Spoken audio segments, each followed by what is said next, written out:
اعوذ باللہ من الشیطان الرجیم، بسم اللہ الرحمن الرحیم۔ السلام علیکم ورحمۃ اللہ وبرکاتہ۔ امید سحر کے پلیٹ فارم سے میں ہوں ڈاکٹر رقیہ عباسی۔ آج ہم انشاءاللہ تعارف حاصل کریں گے سورہ احقاف کا۔ رب اشرح لی صدری ویسر لی امری واحلل عقدۃ من لسانی یفقہوا قولی، رب زدنی علما۔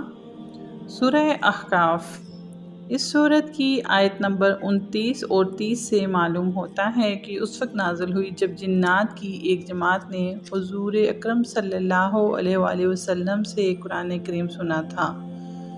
معتبر روایات کے مطابق یہ واقعہ ہجرت سے پہلے اس وقت پیش آیا تھا جب حضور اقدس صلی اللہ علیہ وآلہ وسلم طائف سے واپس تشریف لا رہے تھے اور نخلا کے مقام پر فجر کی نماز میں قرآن کریم کی تلاوت فرما رہے تھے۔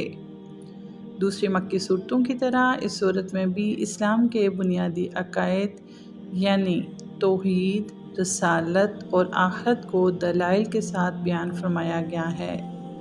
اسی زمانے میں اس قسم کے واقعات پیش آ رہے تھے کہ ایک ہی گھرانے میں والدین مسلمان ہو گئے اور اولاد مسلمان نہیں ہوئی، اور اس نے اپنے والدین کو ملامت شروع کر دی کہ وہ کیوں اسلام لائے۔ اس کے برعکس بعض گھرانوں میں اولاد مسلمان ہو گئی اور والدین مسلمان نہ ہوئے اور انہوں نے اولاد پر تشدد شروع کر دیا۔ اس صورت کی آیت 16 اور 17 میں اسی قسم کی صورتحال کا تذکرہ کیا گیا ہے اور اسی پس منظر میں اولاد پر ماں باپ کے حقوق بیان فرمائے گئے ہیں۔ اس کے علاوہ ماضی میں جن قوموں نے کفر اور نافرمانی کی روش اختیار کی ان کے برے انجام کا حوالہ دیا گیا ہے اور قوم عاد کا خاص طور پر ذکر فرمایا گیا ہے۔ جس جگہ یہ قوم آباد تھی وہاں بہت سے ریت کے ٹیلے تھے جنہیں عربی زبان میں احقاف کہا جاتا ہے۔ اسی مناسبت سے اس سورت کا نام احقاف ہے۔ یہ مکی سورت ہے۔ اس میں 35 آیتیں اور 4 رکوع ہیں۔ حامیم کی سوراز کی طرح اس کا آغاز بھی حامیم سے ہوا ہے۔ اگلی آیت میں اللہ رب العزت ارشاد فرماتے ہیں، یہ کتاب اللہ کی طرف سے اتاری جا رہی ہے جو بڑا صاحب اقتدار، بڑا صاحب حکمت ہے۔ ہم نے آسمانوں اور زمین کو اور ان کے درمیان کی چیزوں کو کسی برحق مقصد کے بغیر اور کسی متعین میعاد کے بغیر پیدا نہیں کر دیا ہے، اور جن لوگوں نے کفر اپنا لیا ہے وہ اس چیز سے منہ موڑے ہوئے ہیں جس سے انہیں خبردار کیا گیا ہے۔ تم ان سے کہو کہ کیا تم ان چیزوں پر کبھی تم نے غور کیا ہے جن کو تم اللہ کے سوا پکارتے ہو؟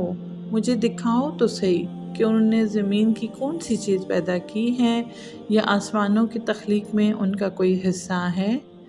میرے پاس کوئی ایسی کتاب لاؤ جو اس قرآن سے پہلے کی ہو، یا پھر کوئی روایت جس کی بنیاد علم پر ہو، اگر تم واقعی سچے ہو۔